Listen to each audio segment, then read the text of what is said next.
When I was a teenager, my parents used to take me camping. I never cared for it, not because of nature or manufactured hardships, but because they thought that spending a weekend in an RV in a small lot with a bunch of other people in RVs was camping. I liked the wilderness and felt like we should be camping in tents out in the woods, not sitting in the RV watching DVDs and eating microwave popcorn. So one night on one of these trips, I decided to take matters into my own hands once they'd gone to sleep. I slipped out of the RV and past the campfires of the other so-called campers and into the woods that surrounded us. These woods were the reason people came here to camp, and I felt that we should actually go out into them and explore. It was a warm night and the air smelled like wild flowers. Crickets and frogs chirped away, and eventually the noise from the campsite died away. I remember looking up at the bit of moon I could see through the trees and thinking, this is what camping was supposed to be. We had a small amount of woods close to our house, so I was no stranger to hiking, but I didn't think about the fact that this was a much bigger and a much less familiar wood. I don't know how long I had been walking, but eventually the excitement and joy at experiencing the beauty of the night began to give way to hunger and a tinge of sleepiness. I decided I should probably head back, so I turned around and started walking. It wasn't long before I came across a creek. Well, this was odd. I didn't recall seeing a creek on the walk out here. Had I gone the wrong way? Well, I knew that crossing the creek would definitely be wrong, so again, I turned around and went the other way. It grew later and I still didn't hear any sounds from the campground, though it was possible everyone had just gone to bed. After all, it had been nearly midnight when I had left. It was probably 2 or 3 right now, so they'd probably all just gone into their RVs and their big comfy beds and gone to sleep. But as I became more tired and more certain that I had gone the wrong way, I began longing for that same comfy bed in the safety of that RV. I no longer felt like mocking my parents for not experiencing the outdoors. How had I managed to get lost? Why didn't I mark my path like any intelligent person would? Frustrated, I began pushing my way through brush and around trees. Whenever I ended up back at the creek, I turned and went the other way. Finally, I decided to follow it, figuring it would have to end somewhere, and hopefully that somewhere would be the road. While these woods were bigger than the ones by our house, we still were in a campground right off the highway. I knew there was civilization close by. I just didn't know which direction it was in. I was nearly in tears out of frustration when I saw a light through the trees. Thinking it might be a campground or a street light, I began to go toward it. As I got closer, I realized it was too low for a street light, but that just meant it was most likely a person. I quickened my pace and came out into a very odd clearing. The light was an oil lamp sitting on a card table, but there was no one around. The clearing was not empty, though. It was full of furniture that was arranged like a house, but without the house. There was a rusted old washer and dryer next to each other with a laundry basket on top. A living room had been made of a threadbare sofa, a broken armchair, and a very old TV with the screen smashed out. The card table with the oil lamp appeared to be part of the kitchen, a ruined old stove and refrigerator sans door completing the room. It was one of the strangest things I'd ever seen. To top it off, whoever was living here had lit that oil lamp and then wandered off. I just didn't know what to make of it. Entranced, I walked through the houseless home and examined the items, my current situation completely slipping my mind. There were a couple throw pillows on the sofa, both equally threadbare. One still held some of its embroidery and seemed to say, "Bless this mess." Somehow I doubt the person who made it had this place in mind. The laundry basket contained a raggedy teddy bear with an eye missing, random shoes that didn't seem to have mates, and a couple of books so water-damaged and old, I was certain they would fall apart if I touched them. I wasn't about to open the washer and dryer. Even though I was already trespassing, I felt opening them was a lot more of a violation than walking into a house that had no walls. I walked over to the oil lamp. Other than the fact that it was lit, there wasn't anything special about it. In fact, it was the least special thing here because it was in one piece and decently cared for. A faint odor caught my nose. It was similar to the horrid smell of roadkill after a few days, but so very faint I almost didn't notice it. A chill went up my spine as I realized it was coming from the refrigerator's freezer compartment, which still had its door. It was closed.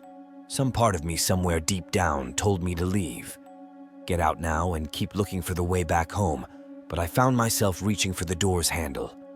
My fingers brushed the metal. It seemed oddly chilly for such a warm night. Someone's been eating my porridge, eh? Hey, hey. I spun toward the voice, my heart in my throat. Across the clearing, the light from the lamp barely touching him, was a very large man. His beard was long and matted, his clothes ratty, and the shadows from the lamp made him look monstrous. We both stood there for what seemed like an eternity. Then I saw him move, and without thinking, I turned and ran off into the woods. I ran blindly, no idea where I was going, but certain I had to get away from that place.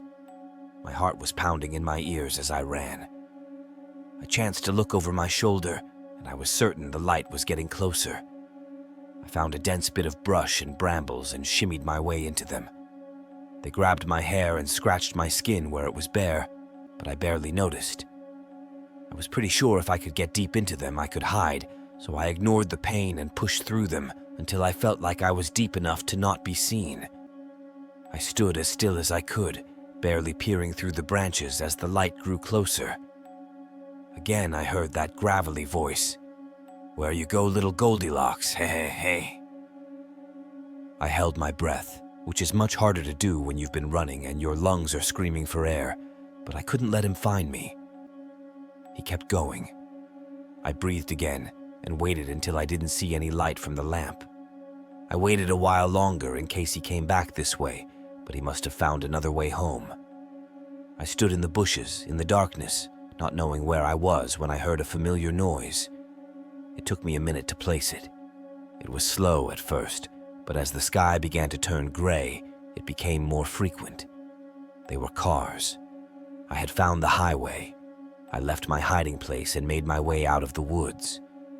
The campground was only a quarter-mile down the road. I was so grateful to be back that I never complained about my parents' idea of camping again.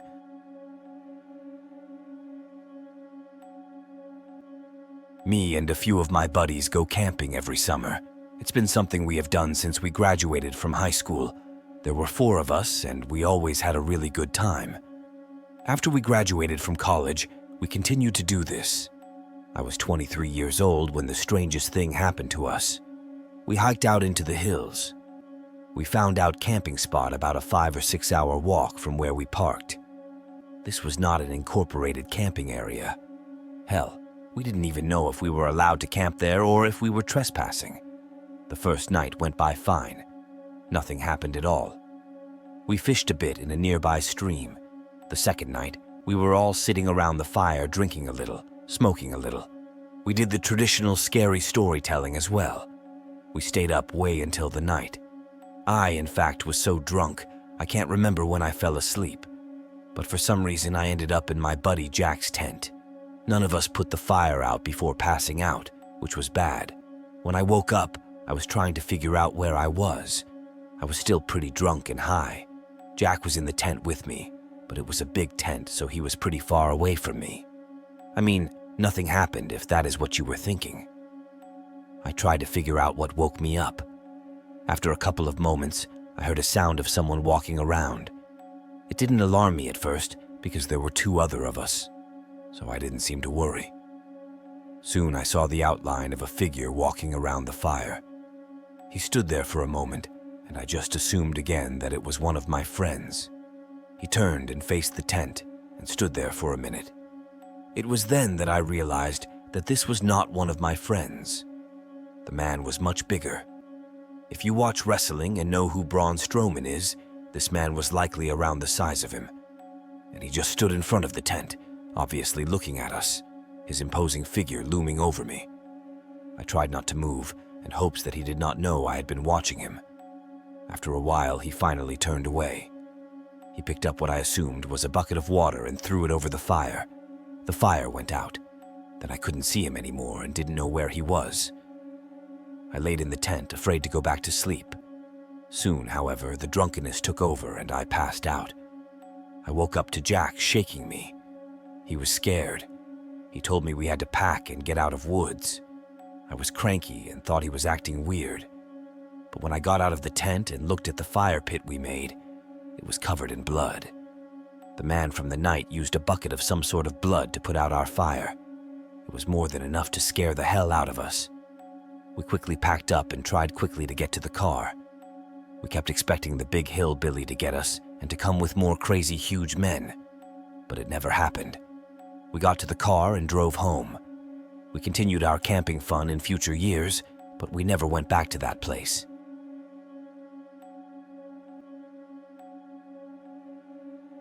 When I was a young man, I lived in a very rural part of Massachusetts. I was lucky, though, that 3 other kids about my age lived there. 3 of us were even in the same class. One was a few years ahead. We all lived on a mountain road that, along with another backwoods road, was also only partially paved. There were 2 highways, mostly used by trucks and people in a hurry to be somewhere else. They made an approx 2 mile by 2 mile boxed-in area of thick mixed forest and swamp. We lived on a mountain before the advent of internet, and our parents complained about video games. We spent a load of time in those woods. We played games, built stuff, looked at porn back when it came in paper form, and as we got older, burnt shit down and blew shit up. Point is, we loved those woods. And when you love something, it may seem to take on a life of its own. We all mostly stopped hanging out during high school. But around senior year, I was surprised to find a note in my locker from Ryan. He and I were the best of friends right up to our 2nd year, when he moved out of his parents' house, and then, like the others, we drifted apart. The note said to meet him in the parking lot because he was visiting his mom and would drop me off at home. Riding the bus in high school sucks the big one, so it was an easy call to ride with an old friend for the 45-minute trip up the mountain instead. On the way up the mountain, he explained to me that the coming Friday he was getting the gang together to go camping in the woods. Though he didn't say it any particular way, I knew he meant our woods, not just some campsite.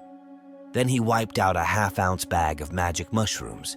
I had seen them before and seen people take them, but never had myself, but I wanted to. So when he asked if I was in, I high-fived him and said, "Hell yeah." That Friday night when we marched into the woods, we didn't know exactly where we were going, but we knew exactly what we were going to do: get fucked up. We took the mushrooms just as the sun was going down. We added some booze and weed added to the mix as well, and had a ready supply of hot dogs and marshmallows. By the time the stars were in full effect, so were we. Drunk stoned with full bellies and tripping balls. We just laid around the fire talking nonsense about aliens, school, girls, the trees, and how they were all connected to the earth and everything. Hey, we were really high. We had been laying there chatting and watching the stars swim around when Dan suddenly sat up and pointed to the trees. "There! Did anyone see that?" We all sat up a bit, mostly laughing, thinking he was seeing things, but looked anyway. What we saw, we couldn't explain. It was like largish balls of light appearing in the tops of trees, then disappearing only to reappear seconds later. Fueled by curiosity, alcohol, and drugs, we all agreed it was aliens.